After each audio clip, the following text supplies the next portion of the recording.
We're doing it live. Like it? Are we live? That's what they tell me. This thing on? Hey, I'm Nick Rush. That's Adam Lockett. We're here. Thanks to Monticello Bank. Shout out Monticello Bank. They're presenting sponsor of 11 Personnel. And they're getting us home here for the last game of the regular season. It's Rivalry Saturday. We're outside the alley. Yeah. Ooh, the alley. That's where the Cardinal Birds go to Cardinal Bird at the alleyway. You know what's interesting here? Look at these big recycling bins. I've seen about 5 of them. Those are built for, this is the Louisville fans, right? We're going to drink a lot of beer, and we're going to fill up a recycling plant full of them. Not a whole lot of fans here. No. Not a whole lot at all. No, they park us back at the airport. We got to walk, a good mile to get through everything. A lot of empty parking spaces. We parked at Valley Sports. Yeah. Walked on over here. Crossed a couple train tracks to get here, over the hill and through the woods to grandmother's house. But Louisville fans, not very enthused about this game, Mr. Lockett. We're going to get Miller Moss for this game. Line is shrinking. It might actually flip before we get the kickoff. Which I thought it was. Right now. What were people taking so long? Thing with. It stayed at 3 for most of the week. Ron's a little coy about the injuries, but it hasn't been, I would say, overly reported who's out and who's not. Yeah. Because he said stuff apparently on his radio show, and I think Eric Crawford reported all that. He basically kind of confirmed. Everybody's out. Even like Colin Lacey, he never really said, but they said another guy's going to be returning punts and kickoffs today. Yeah. So if he's not, that's just a lot of injuries. They are decimated, really, on offense. And it's a game like Kentucky, you can't lose this. They're decimated. It's a huge game for Stoops. It's a disaster, really, Nick. It's a crisis if they lose today. Yeah, you can't lose because, as you put it, you're playing a JV team. On offense, yeah. Now, Louisville's defense is still give Kentucky problems, but offensively, they are just in a crisis situation. In my mind, this has felt a lot like the Florida game. Just go freaking punch them in the mouth early. It's cold out. They're not going to want to get hit. What is it? Everybody's got a play until you punch them in the mouth. Go punch them in the mouth. Make them quit. Like we talked about earlier this week on 11 Personnel. The start almost feels like everything in this game. Yeah. Go out there and show some fight. Show a little heart. If you get up 7-0, 10-0, 14-3, any point early in this football game, it feels like the route is going to be on. Yeah. So here's a little bit of advice. If you all have never been to L&N Stadium, just walk in. You just walk in. They don't care. That's how they raise them in the South End. Yeah, like that. It's policy that they would rather not slow down the process and stop you. They would just rather let you go. So just whenever the crowds get big, it's usually that gate right here in the middle that we're getting ready to pass. If you don't have a ticket and you want to go to a big game, just walk in, and then you can go hang out on the flight deck, have some beers. They still do the half-price beers before kickoff? I'm not sure. That was the thing for a while. They're trying to get people in early. Wasn't it like $1 beers? So it was like instead of an $8 beer, you use $4 beers. Do they still let them leave at halftime and drink beers in the parking lot? No, they don't. I don't think that. Well, but you just walk in. So you kind of come and go. That was the thing for a while. Yeah. Which that was the thing in Kentucky. I remember that as a kid. Like you could kind of come and go as long as you had your ticket stub. Mm-hmm. A little 6-7 action behind us. Yeah, we got that going on for us. But as you'll see, these are the primo parking spots. So these people are probably just going to wait till the very end to show up. But yeah, I think this is called the bronze lot here. Yeah. 2018 Luckett's we were over there. We had a good time that day. Oh, I bet. Very good time. Yeah. Getting nice and sauce before watching the Cats run up the score. But there's just not a whole lot of enthusiasm here. Oh, there we go. We got L's down. Pink, L's down. L's down. We found him. We found him in the wild. Not a lot of enthusiasm from the Louisville side of things.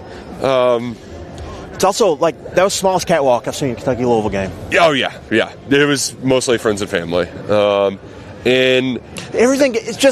I wrote about this week in my kind of in the game week column at KSR Plus. If you haven't, go check it out. You've got about an hour until it's no longer relevant. Yeah. But it's just weird. The whole thing is weird. Like people seemingly have gotten angrier as we've gotten closer to the game. Like their situation, they're just, injury-wise, just decimated. You talk to people that follow them closely, it's like they don't ever remember them. They're being this injured. Right. And then Kentucky, it does feel like all the goodwill they built almost just got totally evaporated last week. And that surprises me. I think the other part, too, is the JUCO thing is really pissing people off. Yes. The messaging behind it, because you're saying that you're punting on high school to get JUCOs, and they're just having good quality JUCO football players. If you're going to do in a that, long time. If you're going to do that, you better go get some dudes in this portal class, right? Yeah. You better go get top of the line guys. Like, you need a wide receiver one. Yep. You better go get one. Yep. Like, and if you don't, if it's more of, it just feels like, what are we doing? Are we poor? Like, what's going on here? And you don't love the message. No one wants to hear an SEC football program get up there and say, well, it costs a lot of money. That's the whole point of being in the league. We got all the money. We got all the money. So, like, what's going on? I mean, and you don't want to get too big into it, Nick, because then you get in the basketball football thing again, and it's just nonstop. Oh, that's just what we need. So, not everything has to be a beautiful process. Let's just get the money and make stuff happen. I think too. There is now that the carousel, nothing's happened yet, but now that we have heard that, all right, now Summerall's kind of, we'll see what he's. What is it? He's going to make a decision on Sunday about what he's going to do? A bidding war is happening now. Auburn's messing around. Yep. Florida, Ole Miss, potentially if Lane leaves, we're going to see a bidding war for him. So you don't know. But to me, Nick, but I think that's driving up some of the unrest amongst the fans. Yeah. But I will say, Louisville's decimated, and there's going to be grading on a curve with this game. But and again, I'm going to go on this is why this game should be last game of season rant. Because it just changes everything. You feel better with a win. You feel worse with a loss. Yep. You can sell it a little more.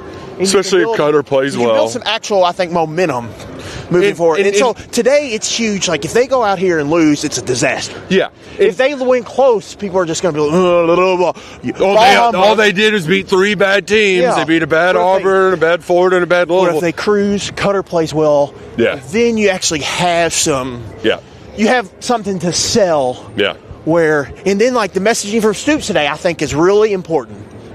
I think his press conference, win or lose, is really critical. Or not, I wouldn't say critical, but it's important to just kind of set the get tone. The program message across, what this is going to be heading into next year.